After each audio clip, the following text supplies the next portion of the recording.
క్రెడాయి హైదరాబాద్ అతిపెద్ద property show మార్చి 8వ తేదీ నుంచి 10వ తేదీ వరకు గొప్ప అవకాశం వినియోగించుకోండి. మేడ్చల్ కాన్స్టిట్యున్సీ మాజీ ఎమ్మెల్యే సుధీర్ రెడ్డి ఉన్నారు మనతో పాటు. ఒకసారి మాట్లాడే ప్రయత్నం కూడా చేద్దాము. మల్లారెడ్డి పార్టీలో జాయిన్ అవుతా అని అయితే ఒక వార్త అయితే వినిపిస్తుంది. మీరు ఆహ్వానిస్తారా మరి? రాజకీయాలలో ఎప్పుడు ఏమైనా జరుగుతుంది, కానీ మల్లారెడ్డి అసలు దుర్మార్గుడు. మల్లారెడ్డి అంటే భూ కబ్జాదారుడు. మల్లారెడ్డి గతంలో ఈనాటి ముఖ్యమంత్రి మీద చేసిన సవాళ్ళను మరి ఆయనే స్వీకరించాలి. అరే సరే నువ్వు గెలువు, నేను గెలుస్తానడు. మరి సాలేనే ముఖ్యమంత్రి అయిండు, వాడు రాజీనామా పెట్టి మాట్లాడమనండి, తర్వాత మాట్లాడుతున్నాడు. గతంలో కూడా మీరు ఆయన వెళ్ళిపోమంటేనే మీరు వెళ్ళిపోయారు పార్టీ నుంచి, అది ఇదని ఒక వార్తలు వచ్చాయి. వాడు కూడా వెళ్ళిపోమంటానికి మన జీతగాన్ని నేను ఇప్పుడు పైసలు పెట్టి కొనుక్కున్నాడు. ఇది చెప్తున్నా ఇప్పటికీ నేను అంటే మీరు అమ్ముడు పోయారు అని చెప్పి ఒక వార్త అయితే వచ్చింది. దానిపైన మీరేమంటారు? ఎవడాడు అమ్ముడు పోయినోడు నీకు నువ్వు అడిగే టైంకి నీకు తెలుసు తెలవదా ఎవడు అమ్ముడు పోతాడో, ఎవడు కబ్జా పెడతాడో? మీకు ఏదో ఒక న్యూస్ కావాలి, సెన్సేషన్ న్యూస్, అంతకు తప్ప వాడు ఎంత దొంగ అనేది ప్రపంచానికి తెలుసు. దళితులు అందరూ కూడా ఇప్పుడు కాంగ్రెస్ పార్టీ వచ్చింది కాబట్టి దళితులు అదేవిధంగా ఫార్మర్స్ వీరందరూ బయటకు వస్తున్నారు, మా భూములన్నీ కబ్జా చేశారు అని చెప్పి. గతంలో అయితే అతను ఉన్నారు కాబట్టి, ఏదైతే ప్రభుత్వం ఉంది కాబట్టి ఎవరు కూడా బయటికి రాలే, ప్రజలందరినీ భయప్రాంతులకు గురి చేశారు. ఇప్పుడు కాంగ్రెస్ వచ్చిందని ఒక నమ్మకం పైన అందరు బయటకు వస్తున్నారు. మీరు ప్రజల పక్షాన ఎలా ఉంటారు? అంటే ఈ కబ్జాలన్నీ అతను చేయడం అయితే జరిగింది, ప్రజల పక్షాన ఎలా ఉంటారు? ఎవరైతే పేద ప్రజల కబ్జాలు పెట్టినరో న్యాయపరంగా వాళ్ళకి ఇప్పించేదానికి రాష్ట్ర ప్రభుత్వం ప్రత్యేక శ్రద్ధ తీసుకుంటుంది.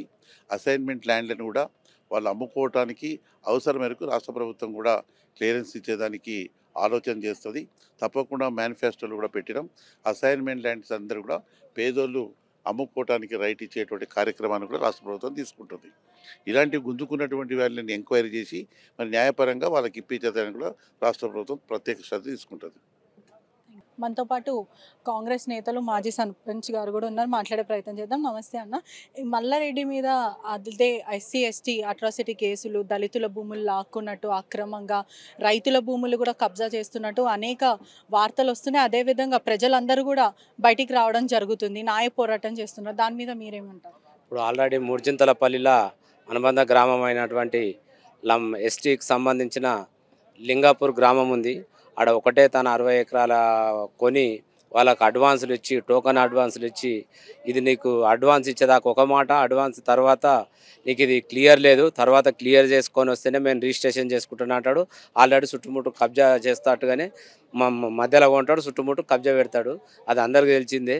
వాస్తవానికి ముంగట చెరువు వెనుక అంతా భాగవతమే ఉన్నది, కాలేజీలో ఉంటాయి. దాని విషయంలో ఇవాళ అందరికీ తెలుసు. మల్లారెడ్డి ఇవాళ కొత్త కాదు, 10 సంవత్సరాల నుంచి ఆయనకు ఏది వచ్చినా మీరు ఒక విధంగా మీరు ఒక ప్రెస్గా రేపు బీజేపీలోకి పోతున్నాం అని అడిగితే ఆయన ఒక ఎమ్మెల్యే బీజేపీ నాదే, కాంగ్రెస్ నాదే, బీఎస్పీ నాదే, టీఆర్ఎస్ నాదే అంటాడు. ఒక రాజ్యాంగంగా ఆయన అట్లా మాట్లాడే వ్యక్తి, ఆయనతో ఆ రాజకీయ విలువలు లేని వ్యక్తి గురించి మనం మాట్లాడే కూడా తక్కువ. అంటే పార్టీలకి వస్తాను అని చెప్పి అని మాట్లాడడం జరిగింది, మరి మీరు ఆహ్వానిస్తారా? అంటే అది పార్టీ పెద్దల ఇష్యూ. ఎందుకంటే ఏఐసిసి ఆ పిలుపు మేరకు, రాష్ట్ర పిలుపు మేరకు అది ఉంటుంది, అది మన స్థాయి కాదు. ఎందుకంటే అది పెద్దలు చూసుకుంటారు. ప్రజల పక్షాన మీరు ఎట్లా నించుంటారు? అంటే గతంలో వాళ్ళ ప్రభుత్వం ఉన్నప్పుడు ప్రజలందరూ భయప్రాంతులకు గురయ్యారు. అదేవిధంగా ఇప్పుడు కాంగ్రెస్ వచ్చిన తర్వాత వీళ్ళందరూ బయటకు వస్తారు, ఒకరెనకాల ఒకరు బాధితులు అందరూ బయటకు వచ్చి ప్రజాభవన్ దగ్గర ధర్నా చేయడము, ఒకవైపు దళితులు, మరోవైపు రైతులు ఎంతో కోట్ల విలువ చేసే భూములు అయితే కబ్జా చేయడం జరిగింది. వీళ్ళందరూ బయటకు వస్తున్నారు అంటే ప్రజలు ఇప్పుడు కాంగ్రెస్ని నమ్ముతురు కాదు. 10 సంవత్సరాల నుంచి కాంగ్రెస్ పార్టీ అధికారంలో లేకుండే ఇప్పుడు అధికారంలోకి వచ్చింది. మీకు మీడియా మిత్రులకు తెలియదు ఏం లేదు. నీకు అధికారం ఎక్కడుంటే అక్కడ ఆటోమేటిక్ నీకు ఆయన మంత్రి ఉన్నప్పుడు కలెక్టర్ హోదాలనే కానీ, ఎస్పీ హోదాలనే కానీ ఏదో నామినల్గా ఎవరి మీద అంటే వాళ్ళే కేసులు బుక్ చేస్తారని భయానికి రాలేకపోయారు. ఇప్పుడు ప్రజల ఆశీర్వాదంతో, ప్రజా దీవెనతోటి ఈరోజు కాంగ్రెస్ పార్టీ ప్రజల చెంతకు వచ్చింది. ఈరోజు అదే విధంగా దాన్ని అడ్డు పెట్టుకొని ప్రజలు ఆయన చేసిన భాగవతులతోటి ఆటోమేటిక్ నీకు 4 నుంచి 5, 6 కేసులు ఎస్సీ ఎస్టీ కేసులు బుక్ అయినాయి. ఎక్కడ పడితే అక్కడ షామర్పేట, లింగాపూరు, తాండా ఇవన్నీ ఆల్రెడీ ఎస్సీ ఎస్టీ కేసులు బుక్ అవడం జరిగింది. ఇప్పుడు ఏంటంటే మేడం ఒకటే, ఇంతకుముందు మంత్రి మల్లారెడ్డి గారు మంత్రి ఉంది కాబట్టి మంత్రి పదవి అడ్డం పెట్టుకొని ప్రతి ఒక్కరిని భయభ్రాంతులు చేసి పేద ప్రజలు అన్ని మొత్తం టోటల్గా అన్ని లాగేసుకుంది కాబట్టి వాళ్ళు భయపడ్డారు. ఇప్పుడు ఎందుకో కాంగ్రెస్ భరోసా, కాంగ్రెస్ మీద నమ్మకం ఉండి ప్రతి ఒక్కరు బయటకు వస్తారు. ఎందుకంటే అప్పుడు చెప్పుకోలేకపోయారు. ఎస్పీ కానీ, డిఎస్పీ కానీ, కలెక్టర్ ఎవరు గారు మంత్రి మల్లారెడ్డి మంత్రి మల్లారెడ్డి ఆధ్వర్యంలో ఉండిపోయారు, బయటికి వెళ్ళలేకపోయారు. ఇప్పుడు ఏంటంటే ప్రతి ఒక్క పేదవాళ్ళ భూములు జాగాలు ఉన్నారు. ఏం చేస్తారంటే ఒక చెరువు చూసి పక్కన 4 ఎకరాలు నేను దగ్గర కబ్జా పెడుతున్నాను, మీరు అందరూ చూస్తూనే ఉన్నారు. అందుగురించి కాంగ్రెస్ మీద నమ్మకం ఉండి ప్రతి ఒక్కరు బయటకు వచ్చి ఈరోజు ప్రతి ఒక్కరిని కాంగ్రెస్ పెద్దల్ని సలహాలు తీసుకొని మేరకు అందరూ బయటకు వస్తారు. ప్రతి ఒక్కరికి న్యాయం జరుగుతుంది 100%.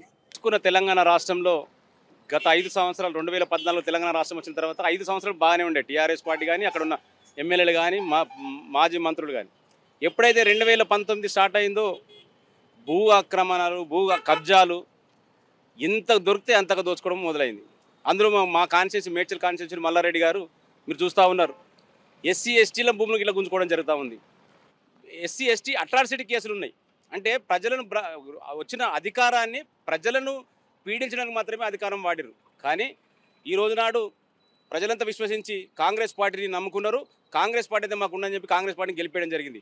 సిటీ సరౌండింగ్లకి ఇట్లా బీఆర్ఎస్ పార్టీని నమ్మారు. ఎందుకంటే రియల్టర్లు అంటే మన ఇబ్బందులు జరుగుతాయేమని రియల్టర్ చేసిరు. కానీ ప్రజలు విశ్వసించిన కాంగ్రెస్ ప్రభుత్వం తప్పకుండా ప్రజల సంక్షేమం కోసం ఇక్కడ ఏ అయితే బీఆర్ఎస్ ఎమ్మెల్యేలు గెలిచిరో ఆ ఏరియాలకి ఇట్లా కాంగ్రెస్ నాయకులు అందరం ఉండి ప్రజలకు అండదండగా ఉండి ఎక్కడెక్కడైతే కబ్జాలు చేసిరో తప్పకుండా ప్రజలకు అందించే విధంగా ప్రజలను ఏ భూములు అయితే లాక్కున్నారో వాళ్ళ ప్రజలకే ఇప్పించేదాకా మేమందరం పోరాటం చేసి ఖచ్చితంగా మల్లారెడ్డి గారి దగ్గర ఎన్ని అక్రమ భూములు ఉన్నాయో అవన్నీ ఇప్పించేదాకా మా రేవంత్ రెడ్డి గారు, మా బట్టి విక్రమార్క గారు, మా కోమరెడ్డి గారు, మా శ్రీధర్ బాబు గారు, మా మలిపెద్ది సుధీర్ రెడ్డి గారు మాజీ ఎమ్మెల్యే గారు, మా నక్క ప్రభాకర్ గారు, వజ్రేష్ యాదవ్ గారు, మైనంపల్లి హనుమంతరావు గారు, హరివర్ధన్ రెడ్డి గారికి ఇట్లా అలా నేతృత్వంలో మేమందరం ఖచ్చితంగా పనిచేసి మల్లారెడ్డి గారిని పార్టీలో తీసుకునే ప్రసక్తి లేదు.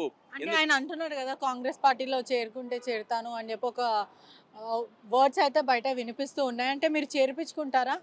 మేము మేడ్చల్ మా యొక్క సీఎం రేవంత్ రెడ్డి గారు కాంగ్రెస్ పార్టీకి టికెట్ ఇచ్చారు, బీఆర్ఎస్ పార్టీకి టికెట్ ఇచ్చారు. అక్కడ కాంగ్రెస్ పార్టీని విశ్వసించకుండా కేవలం బీఆర్ఎస్ పార్టీ మల్లారెడ్డి గారిని విశ్వసించి ఓట్లేసి గెలిపించారు. కానీ ఈ రోజు నాడు ఆ అధికారాన్ని అంటే మంత్రి అధికారం పోయింది, నాకు అధికారం కావాలని చెప్పి నా కొడుకుని ఎంపీ చేయాలని చెప్పి పార్టీలో జాయిన్ అవుతాను అంటుండు. కానీ మా కాన్స్టిట్యున్సీలో ఉన్న ప్రజలు ఆయన ఏమైనా ఇబ్బంది పెడుతురా, సీఎం గారికి ఏమైనా లెటర్ ఇచ్చిరా, మా ఎమ్మెల్యే గారు మీరు చేర్చుకోమని ఏమైనా లెటర్ ఇచ్చిరా, మా ప్రజలకు ఇబ్బంది ఉందని ఎక్కడ సామాన్య మానవుడు మాట్లాడుతున్నారా? ఇటువంటి నాయకులు అవసరం లేదు. సరే ఆనాడు డబ్బులు పెట్టి గెలిచిండేమో, కానీ ఆయన ఏవైతే అక్రమాలు చేసిండో ప్రజలకు ఖచ్చితంగా ఇవ్వాలి. ఇస్తేనే మేము పార్టీలో జాయిన్ చేసుకుంటాం. ఆయన ఎంత అయితే సంపాదించిండో ప్రభుత్వ భూములు కానీ బడుగు బలహీన వర్గాల భూములన్నీ ఏదైతే దోచుకుండో అవన్నీ మా పెద్దలు మైనంపల్లి హనుమంతరావు గారు, మలిపెద్ది సుధీర్ రెడ్డి గారు అందరూ చెప్పారు. ప్రజలకు మీరు ఎటువంటి న్యాయం చేకూరుస్తారు? అంటే ఇప్పుడు ప్రజలందరూ కాంగ్రెస్ని నమ్ముకున్నారు కాబట్టి మీరు ప్రజల పక్షాన నించొని ఎటువంటి న్యాయం చేస్తారు? తప్పకుండా మా రేవంత్ రెడ్డి గారు 6 గ్యారెంటీలు ఏ విధంగా తెచ్చిర్రో, మా సోనియా గాంధీ గారు తెలంగాణ రాష్ట్రం ఇచ్చే ముందే తెలంగాణ బడుగు బలైన వర్గాల కోసం ఎక్కువ మంది ఉంటారు, ఇందిరాగాంధీ రాజమ్మ పరిపాలన ఉండే తెలంగాణ రాష్ట్రంలో అవన్నీ అడుగంటిపోయినాయి. తెలంగాణ రాష్ట్రం ఇస్తేనే ప్రజలు బాగుపడతారని చెప్పి తెలంగాణ రాష్ట్రం ఇచ్చింది సోనియా గాంధీ గారు. ఆ నేతృత్వంలో తెలంగాణ ప్రాంతాన్ని అభివృద్ధి తీసుకోమంటే మన కేసీఆర్ గారు దాన్ని ఇంకా అడుగును మట్టించిండు. ఇప్పుడు రేవంత్ రెడ్డి గారి నేతృత్వంలో మేము మొన్న 3 నెలల కిందనే మా స్వతంత్రం వచ్చిందిగా ఫీల్ అయినాం. ఇది రేవంత్ రెడ్డి గారు సీఎం అయిన తర్వాత.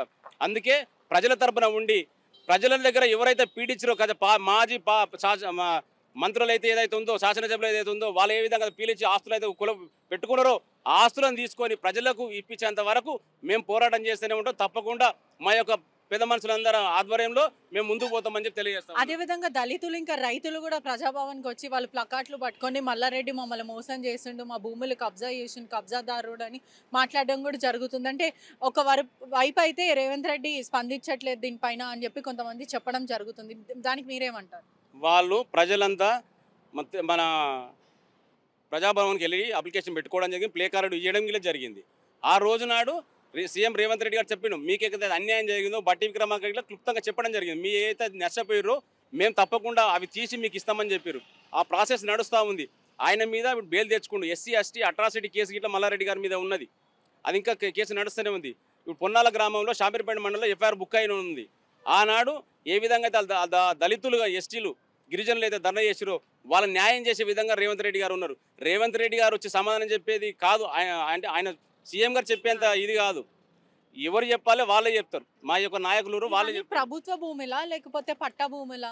అంటే ఏ భూములు వదలకుండా ఒకవైపు సీలింగ్ భూములు, ఇంకోవైపు అన్ని భూములు ఆయన మొత్తము ఏదైతే చెరువులు ఉంటే చెరువులు, గుంతలు ఉంటే గుంతలు, ఏ ఉన్నా అవి దానిపైన కట్టేసుకోవడం జరిగింది. చెరువు చిక్కాలు, అసైన్మెంట్ భూములు, వర్క్ బోర్డు భూములు, గైరాని ఏది దొరికితే అది ఆయనకి ఏది నచ్చితే ఇది నాకు ఉండదు అని తీసుకోవాలనే ఆలోచనలే ఉన్నాడు, తీసుకున్నాడు. అవన్నీ తిరిగి ప్రజలకు అందియాలని మేము డిమాండ్ ప్రజలు చేస్తున్నాం. కూడా అదే విధంగా భయప్రాంతులకు గురయ్యి రౌడీలను పెట్టి వాళ్ళని ఇబ్బందులు పెట్టి మరీ చేసిండని చెప్పి ప్రజలు చెప్పడం అయితే జరుగుతుంది. అంటే కొంతవరకు అయితే కొంతమంది ముందటి వరకు అయితే బయటికి రాలేదు. ఎప్పుడైతే కాంగ్రెస్ ప్రభుత్వం వచ్చిందో వాళ్ళందరూ ఒకళ్ళ వెనకాల ఒకళ్ళు బయటకు వచ్చి న్యాయ పోరాటం చేయడం అయితే జరుగుతుంది. కాంగ్రెస్ దానికి ఎందుకు వచ్చిర్రు? ప్రజలందరూ విశ్వసించిర్రు. ఈ యొక్క మా ప్రభుత్వం, మా కాంగ్రెస్ నాయకులే, కాంగ్రెస్ ప్రభుత్వమే మాకు అండదండ ఉండు, బడుగు బలైన వాళ్ళ కోసం అండదండ ఉంటుందని చెప్పి ఈరోజు కాంగ్రెస్ వచ్చిన తర్వాతనే ప్రజలందరూ ముందుకు వస్తూ ఉన్నారు. ఎక్కడికైతే కబ్జాలు చేసిరో అవి మావి పోయినాయి అని చెప్పి ఇప్పుడు వస్తూ ఉన్నారు. డెఫినెట్గా దాన్ని తీసి వాళ్ళకి హ్యాండ్ఓవర్ చేసే దిశగా మేము ముందుకు పోతామని తెలియజేస్తున్నాం. మేడ్చల్ నియోజకవర్గంలోని మల్లారెడ్డి గారు చేసిన భూ కబ్జాలు కానీ, భూ దందాలు కానీ, వివిధ కౌన్సిలర్ టికెట్లు కానీ, వివిధ ఎన్నో తీర్లు ఆయన ఇక్కడ ఎమ్మెల్యేగా లాస్ట్ టైం గెలిచి దౌర్జన్యాలే చేసిండు, ఇప్పుడు గెలిచి ఇప్పుడు కూడా పరిస్థితి అదే ఉంది. ఈ టర్మ్లో ఆయన కాంగ్రెస్లో చేరుతానని మొన్నటి వరకు మీడియాతో అదేదో తెలిసిన వార్త మీకు తెలిసిందే. కానీ అతను మేము కాంగ్రెస్ పార్టీలో చేర్చుకోవడానికి సిద్ధంగా లేరు. వచ్చిన ప్రజలే కాదు, మా కార్యకర్తలు కూడా తరిమి కొట్టడానికి సిద్ధంగా ఉన్నారు. మల్లారెడ్డి గారు ఇప్పుడైనా కొద్దిగా మారాలి. ఆయన ఒక ఎమ్మెల్యే హోదాను కూడా గౌరవించుకుంటూ చేసేటటువంటి భూ కబ్జాలు కానీ ఇవన్నీ మానుకోవాలి. ఒక హుందాతనంతో ఉండాలి. 1000 కోట్లకు ఉన్నటువంటి మీరు కూడా ప్రజలకు మమేకంగా ఉండేసి ఎప్పుడు కూడా ప్రజలను దౌర్జన్యంగా వారి భూములను కూడా లాక్కోవడం జరిగింది. కాబట్టి అలాంటివి చేయకూడదు. మీరు గౌరవనీయ పెద్దలు కాబట్టి మిమ్మల్ని ఏంటంటే మేము హెచ్చరించేది మిమ్మల్ని చెప్తున్నాము. కాకపోతే ఏంటంటే మీరు పెద్దలు ప్రజలకు అనుకూలంగా మీరు మెదలాలి. కాబట్టి రాబోయే రోజులలో మీతోటి మేము నేర్చుకోవాలి, కానీ మాతోటి మీకు చెప్పేంత స్థాయి కాకుండా మేము చెప్పవలసి వస్తుంది ఇప్పుడు మీకు. అంతే. చూస్తున్నావు కదా, ఒకవైపు మల్లారెడ్డి అక్రమ భూములు ఎన్నో ఉన్నాయి. అదేవిధంగా ప్రజలందరికీ న్యాయం మేము చేస్తాం, కాంగ్రెస్ పార్టీ ఉన్నది దానికే మేము ఖచ్చితంగా న్యాయం చేస్తాం. ఈ అక్రమ భూములన్నీ ఎక్కడ ఉన్నాయో అవన్నీ ప్రజలందరూ మా దగ్గర రాండి, మేము మాట్లాడతాం, ఈ ప్రాబ్లమ్స్ అని మేము సాల్వ్ చేస్తామని కాంగ్రెస్ పార్టీ వాళ్ళు చెప్పడం అయితే జరుగుతుంది. పూర్తి కూడా ఎటువంటి భూములు, ఒకవైపు దళితులది, ఇంకోవైపు రైతుల భూములు కూడా పూర్తిగా మింగేయడం అయితే జరిగింది. ఎక్కడంటే అక్కడ సీలింగ్ భూములే కానీ లేకపోతే అసైన్మెంట్ భూములే కానీ పూర్తిగా ఒకవైపు గవర్నమెంట్ భూములు, మరోవైపు పట్టా భూములు పూర్తిగా మింగేయడం అయితే జరిగింది. ఖచ్చితంగా దీనిపైన ప్రజలందరూ న్యాయ పోరాటం చేస్తామని చెప్పడం అయితే జరుగుతుంది. కెమెరామెన్ శివతో పెద్ద రిపోర్టింగ్ RTV హైదరాబాద్. మరిన్ని వీడియోస్ కోసం ఛానల్ ని సబ్స్క్రైబ్ చేయండి, లేటెస్ట్ అప్డేట్స్ కోసం వాట్సాప్ ఛానల్ ని ఫాలో చేయండి అండ్ లింక్ డిస్క్రిప్షన్ లో ఉంది.